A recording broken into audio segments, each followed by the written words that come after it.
Hello friends, आप सभी दोस्तों का आपके अपने चैनल स्टडी फॉर एनालिसिस पर हार्दिक स्वागत है।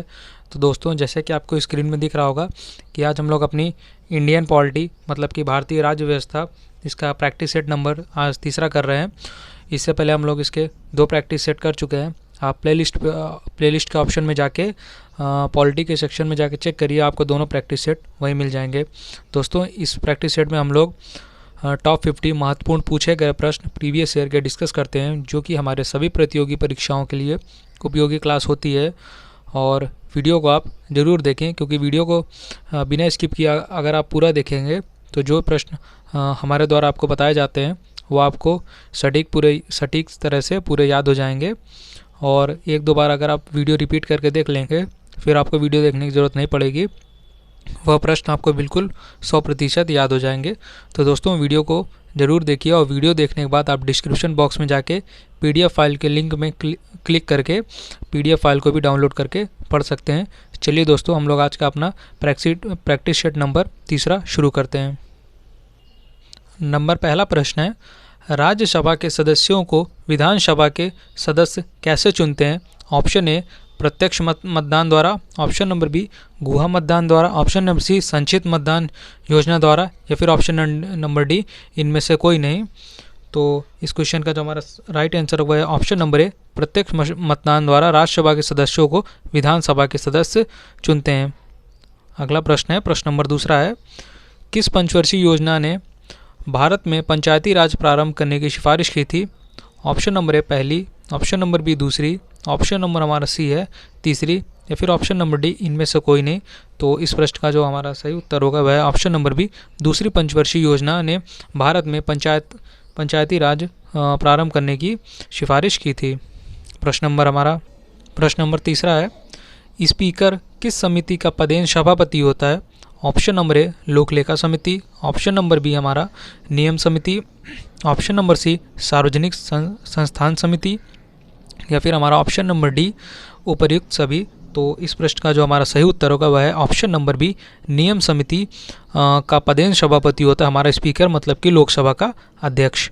अगला प्रश्न है, प्रश्न नंबर चौथा है, किस राष्ट्रपति की मृत्यु अपने कार्यकाल पद पर रहते हुए हुई? Option number A doctor Zakir Hussain, option number B doctor Fakhruddin Ali Ahmed, option number C हमारा KR नारायण, या फिर ऑप्शन नंबर डी आ तथा बा दोनों। तो इस प्रश्न का जो सही उत्तर होगा वह है ऑप्शन नंबर डी आ तथा बा दोनों, मतलब कि ए और बी दोनों। मतलब कि हमारे डॉक्टर जाकिर हुसैन और डॉक्टर फखरुद्दीन अली अहमद ये 2 ऐसे राष्ट्रपति थे जिनकी मृत्यु अपने कार्यकाल के दौरान हुई। अगला प्रश्न है, प्रश्न नंबर 5 है, स्पीकर की अनुपस्थिति में संसद के दोनों सदनों की संयुक्त बैठक की अध्यक्षता कौन करता है? ऑप्शन नंबर ए उपराष्ट्रपति, ऑप्शन नंबर बी हमारा लोकसभा का उपसभापति, ऑप्शन नंबर सी आ तथा बा दोनों, या फिर ऑप्शन नंबर डी इनमें से कोई नहीं। तो इस प्रश्न का जो हमारा सही उत्तर होगा वह है ऑप्शन नंबर बी लोकसभा का उप स्पीकर, मतलब कि उपसभापति संयुक्त बैठक की अध्यक्षता करता है जब हमारे लोकसभा के अध्यक्ष अनुपस्थित होते हैं। प्रश्न नंबर 6 है, निम्न में से किस राजनीति दल का गठन स्वतंत्रता से पूर्व किया गया था? ऑप्शन नंबर ए स्वतंत्रता party, option number B Bharatiya Jana Sangh, option number C National Conference, या फिर हमारा ऑप्शन नंबर डी इनमें से कोई नहीं। तो इस प्रश्न का हमारा सही उत्तर होगा option number C National Congress. अगला प्रश्न है, प्रश्न नंबर 7 है, निम्न भाषाओं में से किस भाषा को क्लासिकल भाषाओं की श्रेणी में रखा गया है? ऑप्शन नंबर ए है संस्कृत, ऑप्शन नंबर बी है तमिल, ऑप्शन नंबर सी है मलयालम, या फिर हमारा ऑप्शन नंबर डी इनमें से कोई नहीं।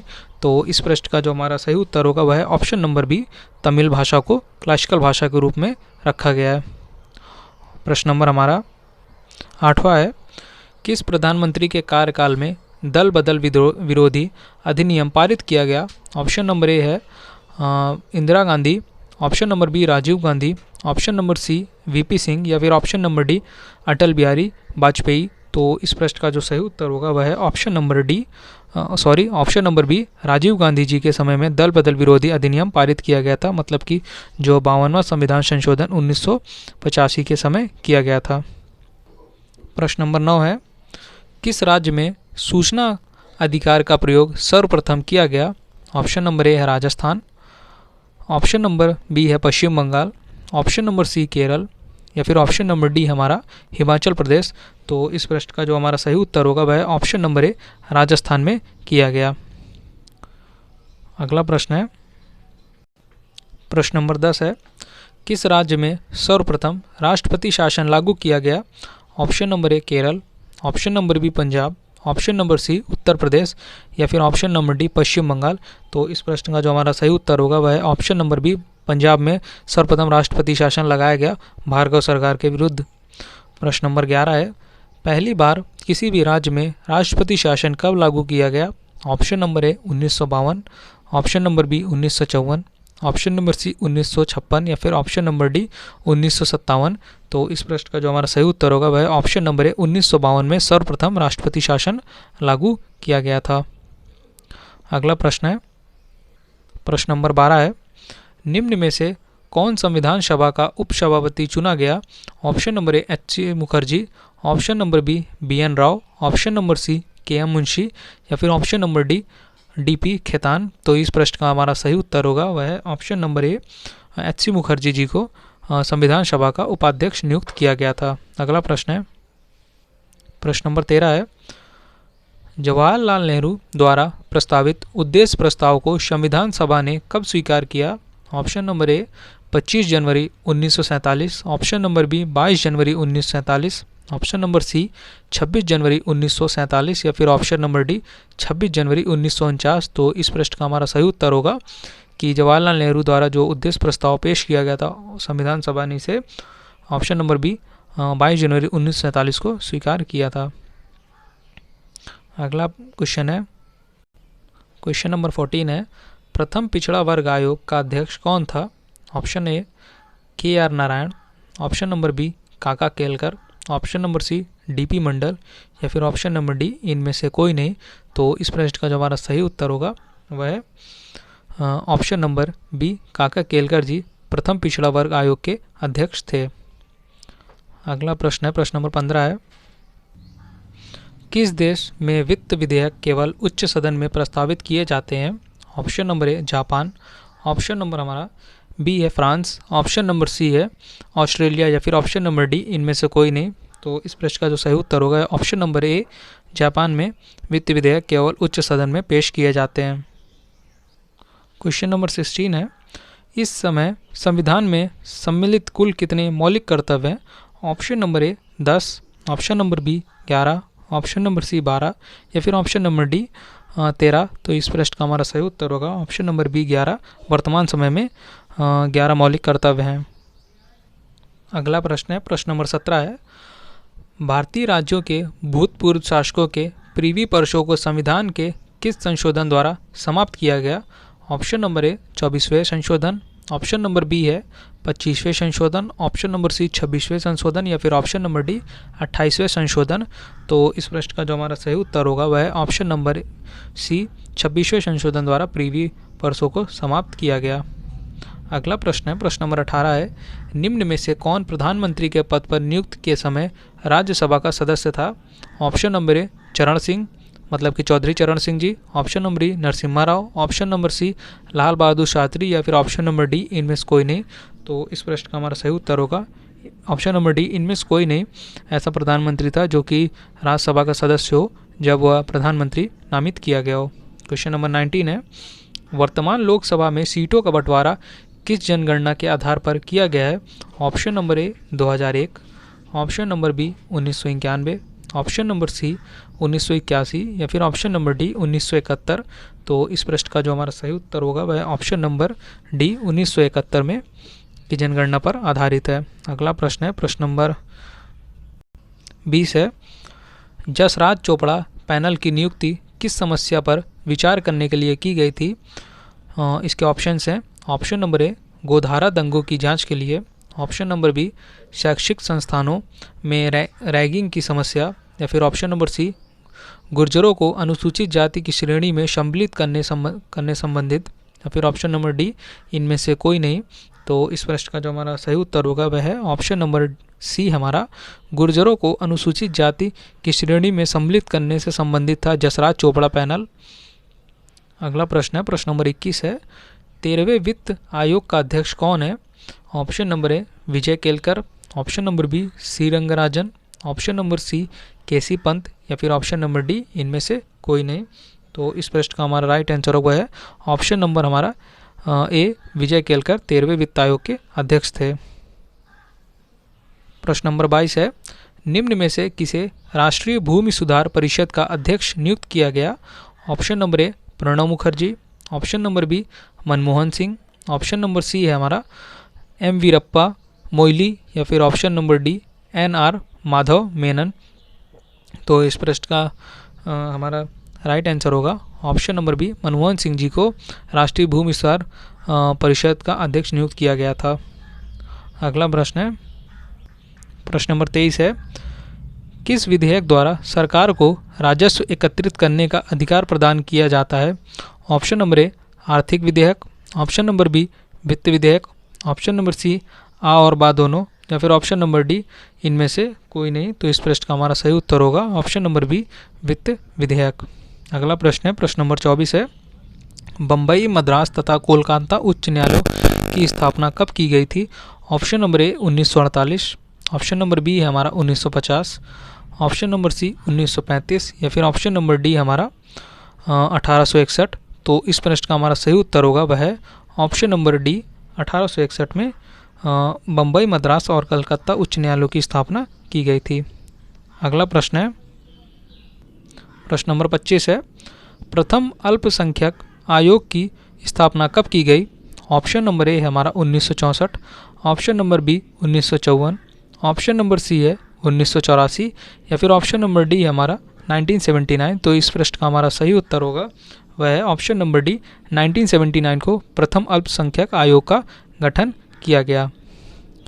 अगला प्रश्न है, प्रश्न नंबर 26 है, संविधान जम्मू तथा कश्मीर के अतिरिक्त किस राज्य को विशेष संरक्षण प्रदान करता है? Option number A Tripura, option number B Meghalaya, option number C Nagaland या फिर ऑप्शन नंबर डी हमारा उपर्युक्त सभी। तो इस प्रश्न का हमारा सही उत्तर होगा ऑप्शन नंबर सी, नागालैंड को संविधान विशेष संरक्षण प्रदान करता है, जैसे कि जम्मू कश्मीर को था, लेकिन अब जम्मू कश्मीर का भी खत्म कर दिया गया है। प्रश्न नंबर 27 है, भारत का सबसे बड़ा संघीय क्षेत्र कौन सा है?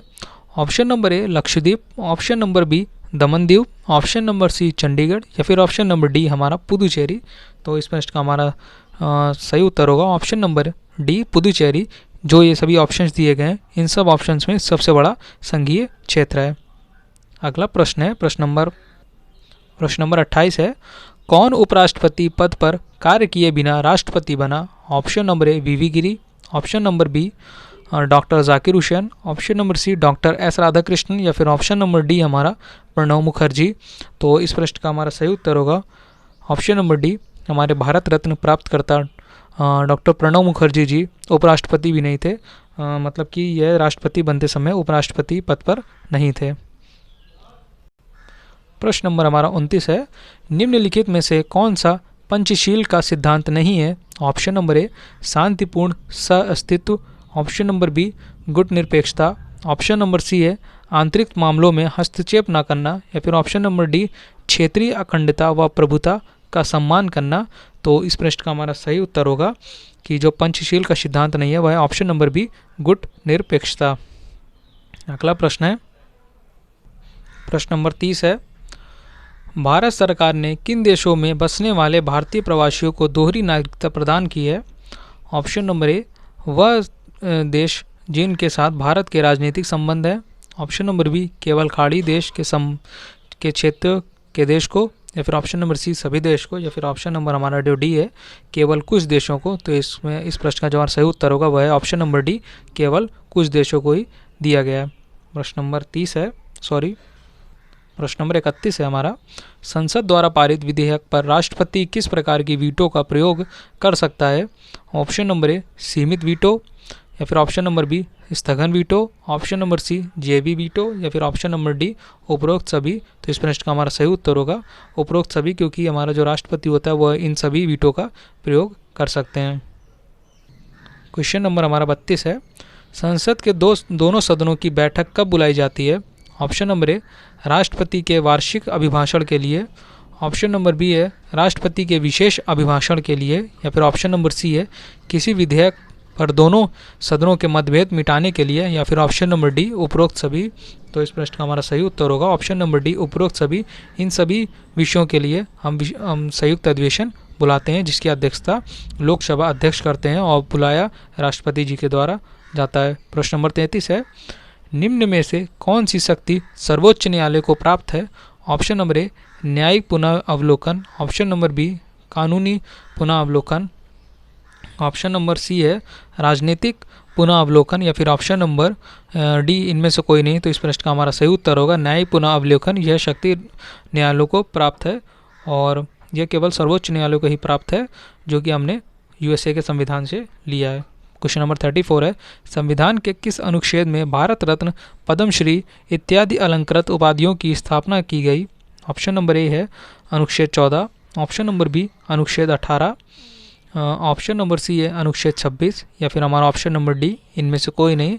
तो इस प्रश्न का हमारा जो सही उत्तर होगा वह ऑप्शन नंबर बी अनुच्छेद 18 के अंतर्गत जो यह भारत रत्न, पद्मश्री इत्यादि अलंकृत उपाधियाँ हैं, यह प्रदान की जाती हैं। प्रश्न नंबर 35 है, किसी भी नागरिक को मौलिक अधिकार के उल्लंघन के लिए सीधे सर्वोच्च न्यायालय के पास जाने का अधिकार संविधान के किस अनुच्छेद द्वारा प्रदान किया गया? तो ऑप्शन नंबर ए है हमारा अनुच्छेद 31। ऑप्शन नंबर बी अनुच्छेद 32। ऑप्शन नंबर सी अनुच्छेद 33। या फिर ऑप्शन नंबर डी अनुच्छेद 34। तो इस प्रश्न का हमारा सही उत्तर होगा वह ऑप्शन नंबर बी अनुच्छेद 32 के अंतर्गत कोई भी व्यक्ति सीधे सर्वोच्च न्यायालय जा सकता है। और अनुच्छेद 32 के अंतर्गत ही हमारा सर्वोच्च न्यायालय 5 तरह की रिट जारी करता है। और जो हमारा सर्वोच्च न्यायालय है वह अनुच्छेद 216 के अंतर्गत रिट जारी करता है। अगला प्रश्न है अब प्रश्न नंबर 36 है, भारत के कितने राज्यों में विधान परिषद हैं? Option number A 3। Option number B 5। Option number C 7। या फिर ऑप्शन नंबर डी हमारा 10। तो इस प्रश्न का हमारा सही उत्तर होगा ऑप्शन नंबर सी, वर्तमान में 7 राज्यों में विधान परिषद है।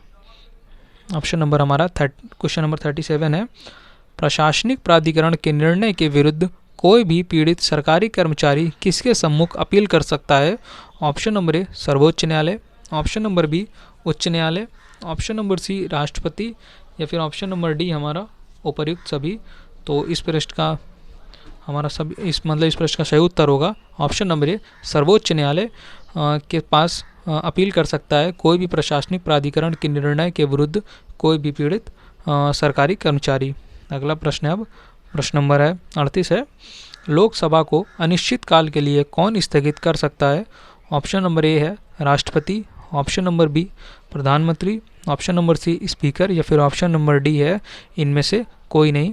तो इस प्रश्न का हमारा सही उत्तर होगा वह है स्पीकर, मतलब कि लोकसभा का जो अध्यक्ष है यह लोकसभा को अनिश्चित काल के लिए स्थगित कर सकता है। क्वेश्चन नंबर 39 है, लोकसभा को उसके निर्धारित कार्यकाल से पूर्व संविधान के किस अनुच्छेद के अंतर्गत भंग किया जा सकता है? ऑप्शन नंबर ए अनुच्छेद 83 का 3। ऑप्शन नंबर बी अनुच्छेद 85 का 2।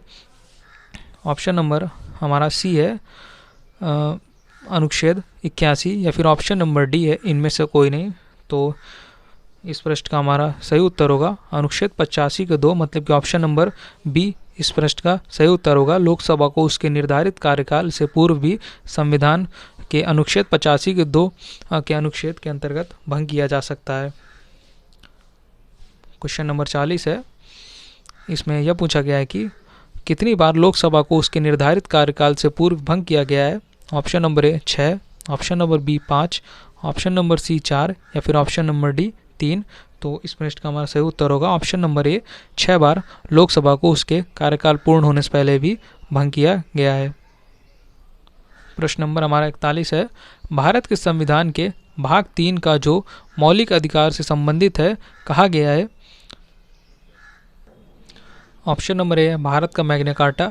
ऑप्शन नंबर बी है संविधान की आत्मा। ऑप्शन नंबर सी है आ और बा दोनों। या फिर ऑप्शन नंबर डी है इनमें से कोई नहीं। तो इस प्रश्न का जो हमारा सही उत्तर होगा वह है ऑप्शन नंबर सी, आ और बा दोनों। मतलब कि भारत के संविधान के भाग 3 में जो मौलिक अधिकार से संबंधित है वह भारत का मैग्ना कार्टा, और संविधान की आत्मा भारत के मौलिक अधिकार हैं उनको कहा गया है, जो कि हमारे भाग 3 में हैं।